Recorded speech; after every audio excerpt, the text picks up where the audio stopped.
Tonight we're digging into the party where this all happened and the conditions of those who were hurt in the melee. Let's start with News 5 investigator Tara Morgan live from the Akron Police Department on South High Street. Okay, Tara, what have you learned? Rob, this was a well-attended birthday party, a street party. As you mentioned, this happens annually, and the former Ward 5 council member says she knows the man who hosted the party. His two brothers were shot. She says this was a drive-by shooting, the terrifying moments captured on her home surveillance video. Now, there are many questions, as you said, about what happened, but right now those close to the shooting want the shooter to surrender. Watch and listen. Gunfire and screams on this surveillance video as people run for cover past the home of Tara Mosley Weems, the former Ward 5 councilwoman. She lives just around the corner from the shooting.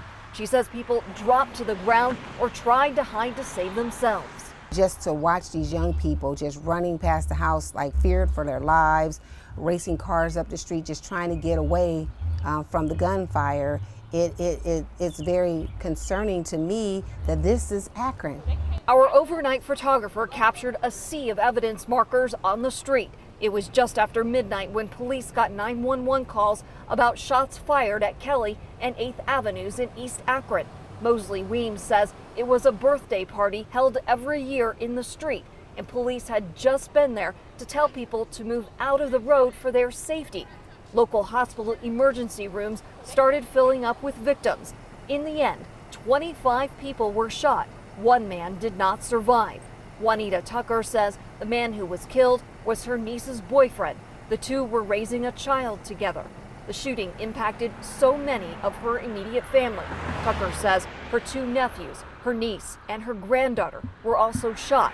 Tucker and Mosley Weems are urging people to come forward if they know who did this, even telling the shooter or shooters to surrender. Any little piece of the puzzle will help. No one wants these type of people on the street. No one does. I mean, it could be my family today, and it could be your family tomorrow. And you're worried about retaliation, possibly. Yeah, it's the nature of the game, unfortunately.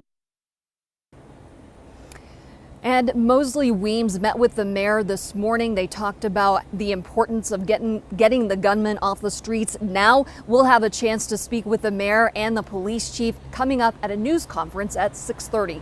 For now, I'm live in Akron. I'm News 5 investigator Tara Morgan.